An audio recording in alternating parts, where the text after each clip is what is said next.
আসসালামু আলাইকুম প্রিয় শিক্ষার্থী বন্ধুরা। আজকে আমরা আলোচনা করব ভূগোল ও পরিবেশ বিভাগের সমাজবিজ্ঞান নন মেজর বিষয়। প্রথম অধ্যায়ের নাম হচ্ছে সংজ্ঞা, পরিধি এবং সমাজবিজ্ঞানের বিকাশ। আলোচনা শুরু করি। সমাজবিজ্ঞানের ইংরেজি শব্দ সোসিওলজি। এটি ল্যাটিন শব্দ সোসিয়াস এবং গ্রিক শব্দ লোগোস এর সমন্বয় হয়েছে। সোসিয়াস শব্দের অর্থ হচ্ছে সমাজ আর লোগোস শব্দের অর্থ হচ্ছে জ্ঞান। সুতরাং আমরা বলতে পারি সোসিওলজি শব্দের অর্থ হচ্ছে সমাজের জ্ঞান। কিছু সমাজবিজ্ঞানী যা বলেছেন। সমাজবিজ্ঞানী ডুরখেইমের মতে সমাজবিজ্ঞান হচ্ছে সামাজিক প্রতিষ্ঠানের বিজ্ঞান। সমাজবিজ্ঞানী সিমেন বলেন সমাজবিজ্ঞান এমন একটি বিজ্ঞান যা মানব সম্পর্ক সম্পর্কে আলোচনা করে। সমাজবিজ্ঞানী গিবিংসের মতে সমাজবিজ্ঞান হচ্ছে সামাজিক ঘটনাবলীর বিজ্ঞান। সমাজবিজ্ঞানী কোভালেভস্কির মতে সমাজবিজ্ঞান হল সামাজিক সংগঠন এবং সমাজ পরিবর্তনের বিজ্ঞান।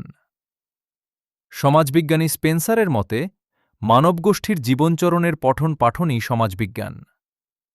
সমাজবিজ্ঞানী ম্যাক্স ওয়েবারের মতে সমাজবিজ্ঞানের উদ্দেশ্য হল সামাজিক কার্যাবলীর অধ্যয়ন এবং সামাজিক কার্যাবলীর মধ্যে একটি কার্যকরণ সম্পর্ক নির্ণয় করে ব্যাখ্যা দান করা। সমাজবিজ্ঞানের উদ্ভব ও বিকাশে সমাজবিজ্ঞানীদের অবদান। ১. অগাস্ট কোঁত। ফরাসি দার্শনিক অগাস্ট কোঁতকে সমাজবিজ্ঞানের জনক বলা হয়। ১৮৩৯ সালে প্রথম সোসিওলজি শব্দটি প্রবর্তন করেন।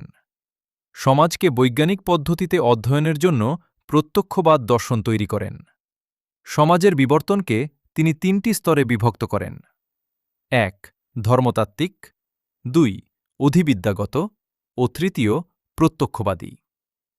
প্রশ্ন হতেই পারে। প্রশ্ন: সমাজবিজ্ঞানকে কেন বিজ্ঞান বলা হয়? সমাজবিজ্ঞান। সমাজবিজ্ঞান সামাজিক বিজ্ঞানের একটি শাখা।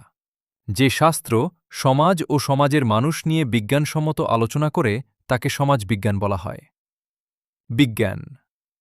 বিজ্ঞান হল কোনো বিষয় সম্পর্কে বিশেষ জ্ঞান।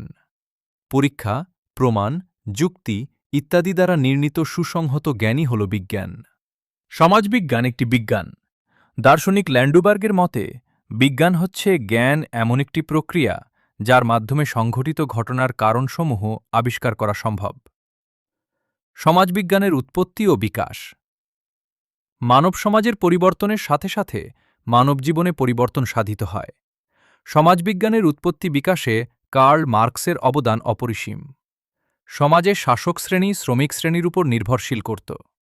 কার্ল মার্কস সমাজবিজ্ঞানে গুরুত্বপূর্ণ তত্ত্ব দেন। তার মধ্যে অন্যতম হচ্ছে দ্বান্দ্বিক বস্তুবাদ তত্ত্ব। মার্কসের তত্ত্বটি সমাজ বিকাশের ৫টি স্তরে কাজ করে, যথা: ১.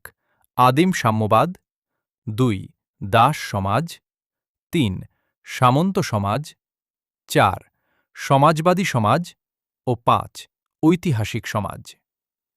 ভিডিওটি ভালো লাগলে লাইক, কমেন্ট, শেয়ার করে পাশে থাকবেন। নতুন কোনো ভিডিও নিয়ে হাজির হব। ধন্যবাদ।